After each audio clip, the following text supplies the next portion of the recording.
Hello, everybody, and welcome back to Cure for the Common Game. Today, we're going to talk about Jori in the Rune Diver. I was lucky enough to get one of these beautiful full arts for the game day.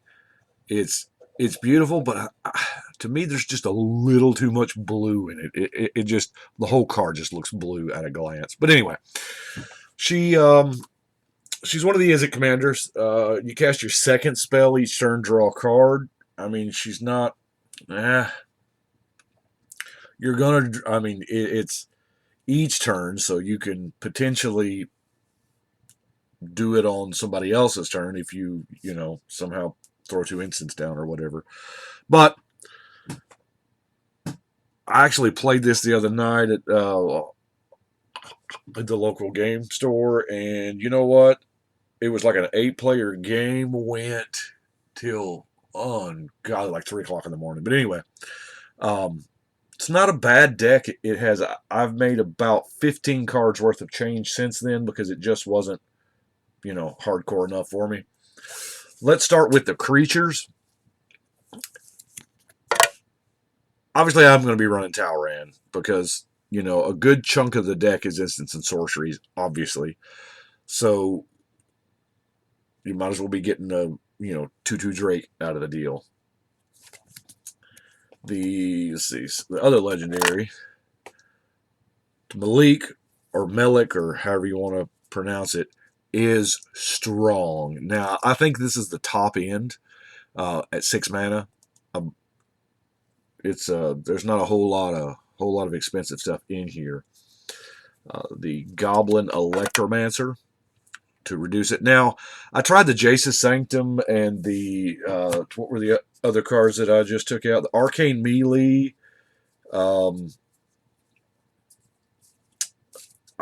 I just oh no I do still have the Jace's Sanctum in there, but Arcane Melee is just a little too at 5 mana. It's a little much. So I didn't find myself casting it as often as I would like, so I took it out. Running the Kiln Fiend because I mean this deck, as I can attest to, it will hold up for the long haul. There was 8 players in that game, and it came down to me versus the eventual winner. And it was, I mean, we had an Avacyn at the table. We had like a graveyard type deck at the table, and this deck did well. But Kiln Fiend is and it's great to have out the turn before your explosive turn because generally there's always going to be one explosive turn. Storm Chaser, uh, this is what we want to be doing: flying, hasting, prowess. So I mean, it's mighty strong, especially with the barrage of instants that we're going to have. The Young Pyromancer is another way of getting another token. Hypersonic Dragon lets you play your sorceries as instants, so that's neat. The Gutter Snipe. What I love about Gutter Snipe is it's 2 damage to each opponent, and that is wicked. Now the next two, way back when we went to Ravnica the first time in Guild Pact here, we got the Wee Dragonauts, which is another explosive because this is a flyer, and then the Gelectrode. Back then, when we did it in standard, you had 4 of each, and it was we called it Izzet-Gun because this was the gun. The Gelectrode was the gun. You tap it to deal a point, you play an instant. You tap it to deal a point, and you play. I mean, it really gets it'll get you there. Now,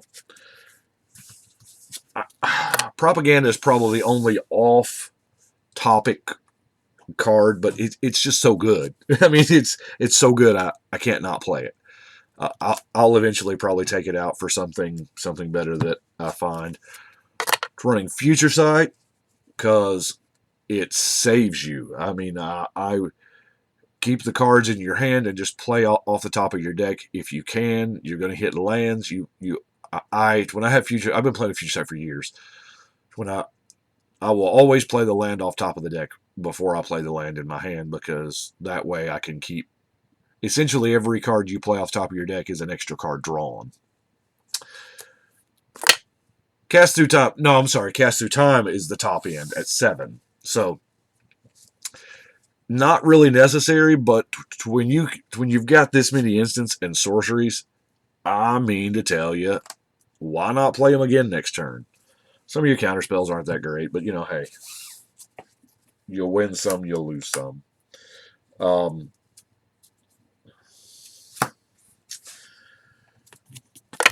Sorceries. Mizzium Mortars.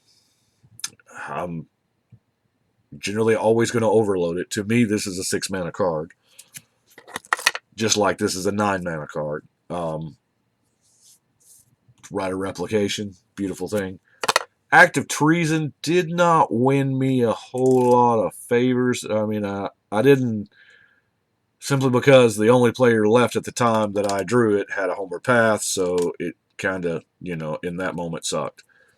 So I probably need to invest in those the uncommon lands that shoot a non-basic. Clone Legion did work for me. Sure enough does. Merchant Scroll goes and gets what you want. Now, it's got to be a blue instant, so hey, that's fine. The Blast Act, most of the time, this is a 1 mana spell when you want to cast it. Time Reversal, Days Undoing, legal versions of old cards. Or, well, cheap versions of old cards. The Twister's still legal. Got a Pyroclasm, Faithless Looting, Ponder, Blatant Thievery, and one of my personal favorites, Mizzix's Mastery, because, wow. Now, Mizzix's Mastery is a great card, and I'll show you the card that I realized. I have both of them in the deck, but it works against each other. They're both good in an instant sorcery deck, but they are not good together. Because I had the Pike out. I didn't have it equipped or anything, but I played Mizzix's Mastery, and it just exiles all of them from your yard. So they're good separately, not together, but you're not always going to draw them together anyway. I mean, you have like a 1% chance of drawing anything. But let's get to our other instance. Okay. I'll show you the first, and then I'll show you the cards I took out. Well, first and foremost, Izzet-Gun Scepter. Got to be in here. And the beautiful things on it, Izzet-Gun Scepter. Had a brainstorm on it once. That was pretty sweet. I kept threatening to put the shock on there, but I didn't. I've had Telling Time. Now, no stick is a big thing. Putting the counterspell on the stick is beautiful. Smelt did more work for me than I thought it would. I actually put it in there because as a cheaper shatter, and I am good with it. This actually took out a Platinum Imperium for me. Whoa, that was a Hurkyl's Recall, by the way. Hurkyl's Recall is amazing versus just about every single deck. Echoing Truth, Fact or Fiction, Mystic Confluence. I mean, it's whatever you need it to be, and I love the fact you can choose the same mode, because what this lets you do is, if you have the rebound card out, you can counter their spell and draw a card, and then when it rebounds, you can just draw 3 cards or mount some dudes and draw cards or whatever. So it really works well with that. And running the Counter Flux. You don't really overload it that much, but it is, I mean, it is a 3 mana hard counter. It's not that hard to cast in this particular deck. Incinerate, Impulse, Negate. By the way, I turned Avacyn into a frog. That's right. It's a lot of fun. Made her lose that indestructible, and then the pyroclasm got her, and it was a sweet thing. Reverberate. Love it. Thunderbolt, Redirect, and Lightning Strike. Now for the cards that I actually, that's what I actually played in that game. Since then, I have kind of updated it a little bit. There's quite a few cards I took out. The Arcane Mealy, the Fire Servant, Soulblade Djinn, the Djinn Illuminatus, Call the Skybreaker, Pyromancer's Goggles, Mirari, Soul. Yes, I took out the Soul Ring. Now, what I did put in, though, because I told you about the Avacyn player, he had actually suggested Unsummon. So there's the Unsummon Goose. Running the Remove Soul, not that strong, but could be useful, and I had a slot. Then I kind of went for, the hell, I just Storm, because we're going to have that explosive turn. I mean, it's super obvious that that's what the deck is going for. So I added the Storm cards, added Empty the Warrens, Grape Shot, Temporal Fissure, Mind's Desire, along with, now I already had the Pyretic Ritual in there, but that was like the only one, and I was like, what am I doing with my life? So I added all the others in there to help get the chain. Now, and it's also sick and disgusting with Electrode. It's just, and I had a Shock and Incinerate, but I didn't have a Lightning Bolt, and that was just sheer oversight on my part. Now, I also put in the Probe, because let's face it, it's a free card draw. Cost you some life, don't really care. High Tide. It's amazing in mono blue, but it's still good for your one explosive turn. It really is. I also added the Beacon of Tomorrow, because, I mean, you've just about always got the mana. You can, shuffles back in. Now, this weekend I had Eye of the Storm with 10 cards on it. Now,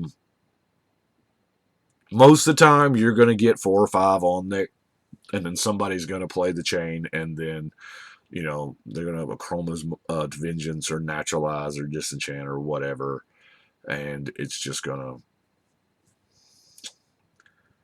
But it's fun while it lasts. I love seeing how many cards we can get on the Eye, and just have just a world of crazy effects.